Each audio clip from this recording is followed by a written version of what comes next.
Hi friends, this is attorney Marina Shepelsky, and today I want to talk about the wonderful news today that came out from USCIS last night. Before I get into the 5 great improvements that USCIS makes to their services, I ask you to please follow our channel, subscribe, hit the little bell below, and stay tuned for more videos about immigration news, little interesting loopholes in immigration law, and how to legalize and get on the pathway to U.S. citizenship.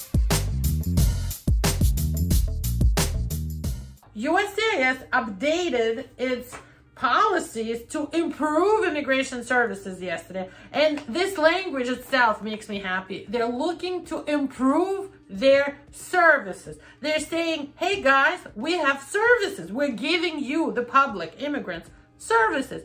As a service agency, we're going to improve our work so we can make things easier for you guys. Because guess what? Immigrants are paying the fees, the money that supports USCIS. So they're trying to improve services. They really are making an effort to make America the country that it was meant to be, a country that welcomes immigrants. And Biden is really putting his words into action here. U.S. Citizenship and Immigration Services issued new policy updates. They changed their own policy manual, which is a big deal. This is a Bible that their own officers follow. The policy manual is what the officers follow when they make decisions and do their job. Rule number 1, follow the rule. So they made changes to the policy manual to clarify and improve certain things that are happening badly right now, but they want to make them better. Number 1, expedited processing for certain applications. That means they will go case by case and figure out which cases really deserve fast processing. For example, when kids are aging out, when someone has a medical problem, a hardship, when things are happening in that immigrant's life that are not the usual things that you see with everyone else applying, those cases will have the opportunity to be expedited, move faster, moved to the front of the line. So that's number 1. Number 2, they're going to improve the process of accepting applications and get rid of automatic denials that Trump brought along. So Trump said under his and Stephen Miller's administration, if you send something to us and something is wrong, there is a mistake, something is missing or off, you will be automatically denied. USCIS officers have the opportunity to just deny your application, and most of the time they did.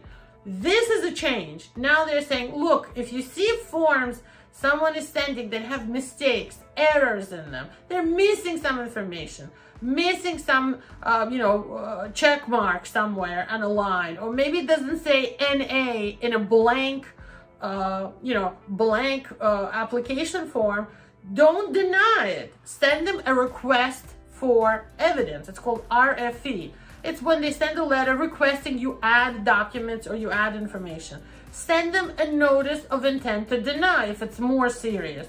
That's called NOID for short. That's when they say to you, hey, we're going to deny your application, but you have the opportunity to change our minds. Send us this, this, and the other. So instead of automatic denial, send request for evidence and notice of intent to deny so that people have the opportunity to get the service they paid for and the forms they submitted to be processed and not denied because of some BS problem. Like them, not even you, but them losing your paperwork, them losing your birth certificate, them missing some information that you submitted. Things like that are no longer going to happen. I hope so. Third major thing that they mentioned right off the bat is that the employment authorizations, the work permits for people who are filing for a green card, for family unification, marriage cases, and so on, will now be 2 years validity instead of 1 year. In other words, you apply and you get a 1-year work permit. Now there will be 2-year work permit in one shot. So this is definitely going to be improvement. So you won't have to file to renew every year for that work permit. This is an improvement, right? Some other really good things that came back are the opportunity for F1 students to get a work permit in certain cases when they can prove that they have a real financial hardship.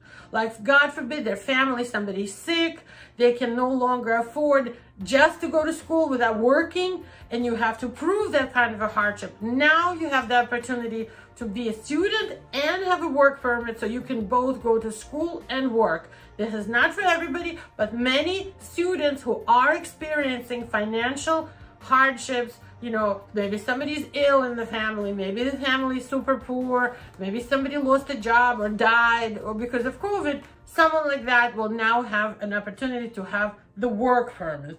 And finally, they will now allow certain people to get free applications, meaning if you have to usually pay a USCIS fee, certain people will not have to pay anymore, because again, they have to show financial hardship. If you have financial hardship, or if you're a victim of abuse, like you're filing for VAWA or U visa or T visa, certain people will get a fee waiver.